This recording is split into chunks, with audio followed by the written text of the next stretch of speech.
Assalamualaikum warahmatullahi wabarakatuh. Selamat pagi semuanya. Pagi Bu. Baik, kita sekarang akan memasuki materi baru karena kita sudah selesai dengan materi kita sebelumnya yaitu protista. Jadi alangkah baiknya sebelum kita memulai materi kita berdoa dulu menurut agama dan kepercayaan kita masing-masing. Berdoa dimulai. Iya, selesai. Jadi sebelumnya sudah ada yang tahu apa yang akan kita pelajari minggu ini? Fungi Bu. Oke, fungi. Apa itu fungi? Jamur Bu. Oke, jamur. Terus apa lagi? Makanan yang kita sering Makanan yang makan. kita makan sehari-hari, benar. Bukan tumbuhan. Ya, organisme yang bukan termasuk tumbuhan. Jadi fungi itu dikelompokkan dengan kerajaan sendiri yaitu fungi. Jadi jamur itu tidak tumbuhan ya. Nah, kita sekarang mulai dengan materi kita. Yang pertama itu, apa sih sebenarnya fungi itu? Apa jamur itu? Nah, jamur ini merupakan organisme yang membutuhkan oksigen untuk keberlangsungan hidupnya. Jadi, karena mereka membutuhkan oksigen, mereka disebut juga dengan aerobic organism. Nah, kalau untuk sebelumnya itu, kita sudah mengetahui bahwa ada yang namanya protista. Dia itu mempunyai sel yang sangat sederhana. Yang sel itu juga disebut dengan apa? Prokariot. Ya, sel prokariot. Nah, kalau fungi ini, dia sudah termodifikasi. Jadi, dia sudah lebih kompleks selnya. Yaitu fungi atau jamur ini mempunyai sel yang bernama eukaryotik cell. Paham sampai di sini? Paham Bu. Baik, kita akan lanjut ke ciri-ciri fungi. Nah, karena tadi sudah ada yang menyebut bahwa jamur itu tuh bukan tumbuhan. Nah, itu jawaban yang sangat bagus karena di sini jamur dikatakan bahwa dia tidak memiliki klorofil. Karena tadi kan dia membutuhkan oksigen kan untuk berlangsungnya hidupnya. Maka itu dia tidak mempunyai klorofil karena klorofil itu hanya ada pada tumbuhan untuk berfotosintesis. Jadi fungi itu tidak memiliki klorofil. Lalu kita masuk ke alat perkembangbiakannya dia untuk memperoleh keturunannya.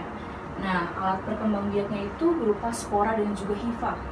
Nah, hifa itu yang ada di mana sih? Coba kita lihat gambar ini.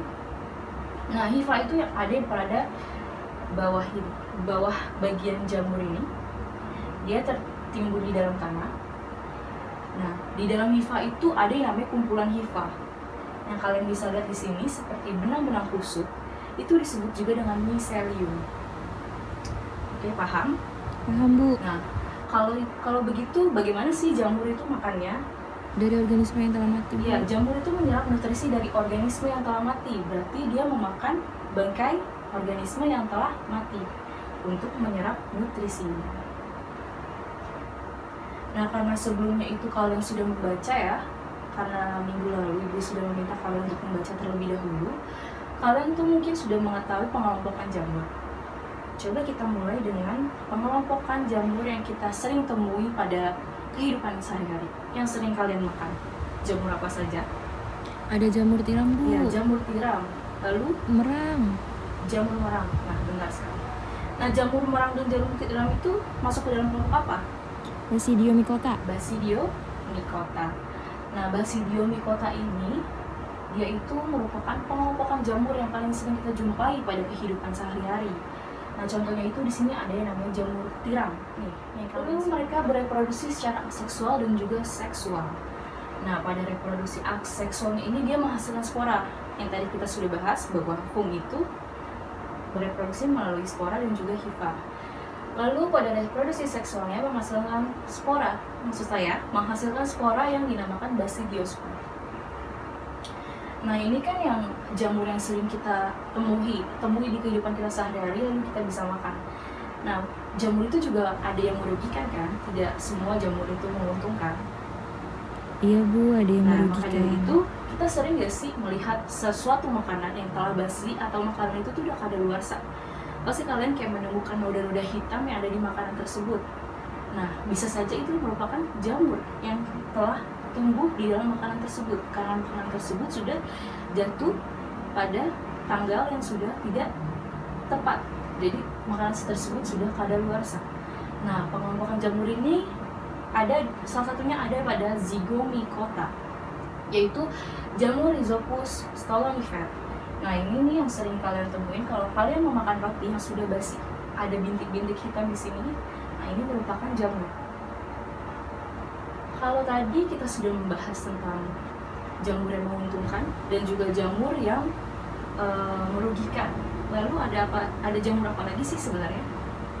Ascomycota bukan, Bu? Iya, pengelompokan jamur Ascomycota. Nah, untuk pengelompokan Ascomycota, nama jamur yang disebut dengan Saccharomyces cerevisiae. Ya, ini dia jamur ini digunakan untuk pembuatan roti yang kalian sebutkan tadi. Kalau tadi kan kalian menemui jamur yang telah berada pada roti yang telah sudah basi. Nah, kalau ini kalian mengenal jamur yang dibuat untuk bahan dasar roti, yaitu bernama Saccharomyces cerevisiae. Nah, ini nih Ascomycota ini dia tuh mewakili spesies terbanyak dari pengelompokan jamur yang tadi kita sudah bahas, yaitu dia menghasilkan 57.000 spesies yang telah dikenal di dunia ini. Dan dia juga dapat bereproduksi secara seksual dan juga aseksual. Nah, untuk aseksualnya ini mereka menghasilkan spora yang dinamakan conidia. Lalu pada seksualnya mereka menghasilkan spora yang dinamakan ascospora. Lalu ada apa lagi sih sebenarnya pengelompokan jamur ini? Pasti kalian pernah dengar kan bahwa pengelompokan jamur ini tuh tidak hanya 3 saja, melainkan ada satu lagi. Deuteromycota. Oke, good answer, yaitu Deuteromycota. Nah, Deuteromycota ini tuh merupakan jamur yang paling sedikit spesiesnya yang terdapat di dunia ini. Mereka itu dikatakan Deuteromycetes. Ada yang tahu mengapa? Jamur primitif ya, Bu? Ya, karena mereka digunakan untuk menggambarkan beberapa spesies jamur dan memiliki sangat sedikit kepentingan dalam klasifikasi jamur. Jadi mereka dapat dikatakan sebagai jamur yang primitif karena keberadaannya di dunia ini yang sangat sedikit. Nah, contohnya ini ada yang namanya Hypomycetes. Mereka ini hidup di dalam perairan dan mereka itu hanya dapat hidup pada substrat tertentu saja. Jadi mereka tergantung hidupnya dengan substrat. Mereka tidak dapat hidup tanpa substrat.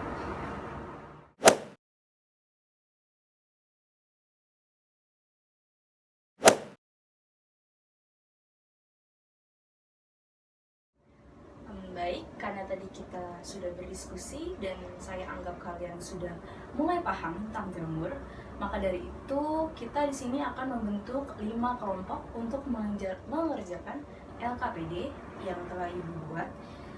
Coba kalian bisa lihat LKPD-nya. Nah, iya. Mulai dari sekarang kalian mencari kelompok kalian. Terserah siapa saja, tetapi kalian harus dapat bekerja sama karena kalian tidak boleh mengandalkan satu teman saja. Karena nanti kalian akan maju per kelompoknya untuk membahas tentang pertanyaannya. Kita mulai saja ya untuk mengerjakannya mulai dari sekarang. Kayaknya cukup ya untuk mengerjakan LKPD-nya. Udah, Bu, udah selesai. Nah, coba sekarang ada satu kelompok mungkin yang mau maju duluan untuk membahas pertanyaan nomor 1, atau mungkin nomor berapa aja yang mungkin kalian sudah mengerti, udah diisi jawabannya. Kelompok 1. Oke, baik, kita mulai dari kelompok 1 saja ya kalau begitu. Kelompok 1 dipersilakan untuk membahas pertanyaan yang telah kalian jawab.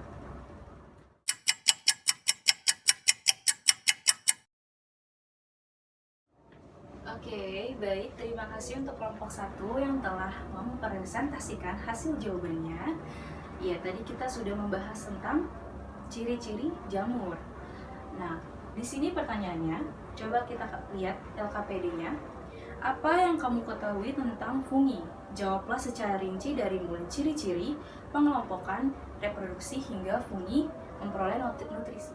Iya, tadi paparan dari kelompok 1 bahwa ciri-ciri dari fungi itu apa saja? Ada Zygomicota untuk pengelompokannya, Ascomycota, Deuteromycota, dan satu lagi Basidiomycota. Nah, tadi kita juga sudah berdiskusikan tentang ciri-ciri dari setiap kelompok fungi tersebut, dan tadi kita juga sudah menemukan spesies yang kita biasa jumpai di kehidupan ini. Oke, sangat bagus tadi jawabannya. Lalu tadi reproduksinya benar secara aseksual dan juga seksual. Terus tadi juga mereka menghasilkan spora dan juga hifa untuk bereproduksinya. Lalu bagaimana mereka memperoleh nutrisi? Ya, mereka mengambil nutrisi atau menyerap nutrisi dari bangkai organisme yang telah mati. Nah, terima kasih untuk kelompok 1 untuk jawabannya, sangat bagus. Lalu kelompok selanjutnya yang mungkin ingin menjawab pertanyaan selanjutnya.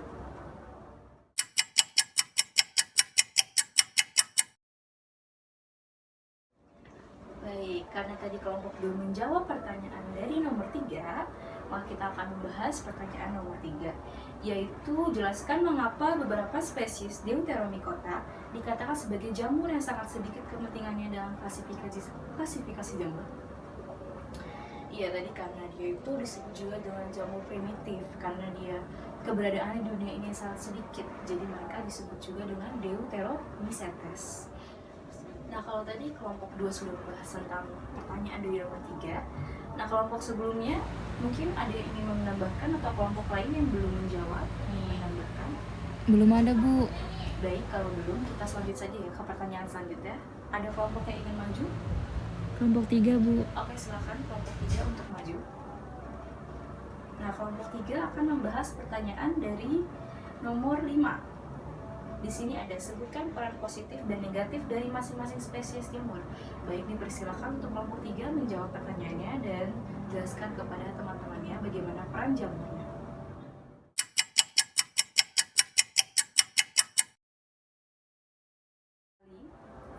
Baik sekali jawaban dari kelompok 3 bahwa peran jamur itu sangat banyak ya di kehidupan ini. Ada yang menguntungkan, ada juga yang merugikan. Kalau tadi contohnya itu yang menguntungkan yang dapat kita makan, yaitu kita dapat memperoleh nutrisi dari jamur tersebut. Kita mendapatkan protein yang berguna untuk tubuh kita dari jamur tersebut. Contohnya tadi kita kalau biasa makan jamur tiram ataupun jamur merang. Lalu tadi ada juga yang merugikan, karena kalau misalnya kita makan makanan yang telah basi, mungkin kita menemukan jamur di dalam makanan itu. Nah, itu jamur yang tidak baik untuk tubuh kita. Lalu selanjutnya tadi ada jamur yang juga sangat merugikan di kehidupan ini. Contohnya tadi ada pada Aspergillus flavus.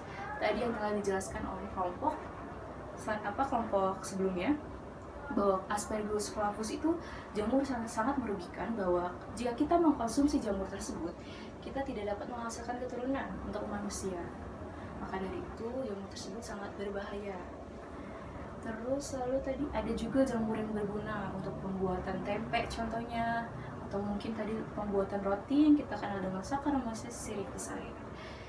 Nah, tadi penjelasan yang sangat bagus yang telah disampaikan oleh kelompok 3 mengenai peran jamur, dan tidak juga dengan kelompok sebelumnya, yaitu kelompok 1 dan 2 yang telah menjelaskan pertanyaannya dan juga jawabannya. Kalian sudah sangat bagus dengan menjawabnya, dan saya rasa kalian sudah mengerti ya mengenai ciri-ciri jamur dan juga pengelompokan jamur. Nah, maka dari itu di sini kan LKPD-nya itu tidak semuanya ya yang kalian pelajari dari pertemuan ini. Maka dari itu kita akan lanjutkan untuk pertemuan berikutnya. Nah, pertemuan berikutnya itu kita akan masuk kepada mycorrhiza dan juga lichen. Nah, kalian bisa membaca terlebih dahulu apa itu mycorrhiza dan juga lichen, dan kalian juga bisa mempelajari dulu bagaimana reproduksi jamur secara lebih dalam agar kalian bisa mengerti untuk pertemuan berikutnya. Nah, tepuk tangan untuk kalian semua. Mengikuti pelajaran baik hari ini, dan kalian juga sudah memperhatikannya dengan baik, dan kalian juga sudah paham karena yang saya dengar dari jawaban kalian yang sangat bagus, karena kalian membuktikan bahwa kalian paham dengan pembelajaran jamur ini. Dari itu kita bertemu ya untuk materi berikutnya, yaitu mycorrhiza dan juga lichen. Jangan lupa ya, kalian harus belajar dan tetap semangat belajar. Tetap semangat untuk materi berikutnya. Sebelum kita akhiri ini, saya ucapkan terima kasih. Wassalamualaikum warahmatullahi wabarakatuh. Bagi semua.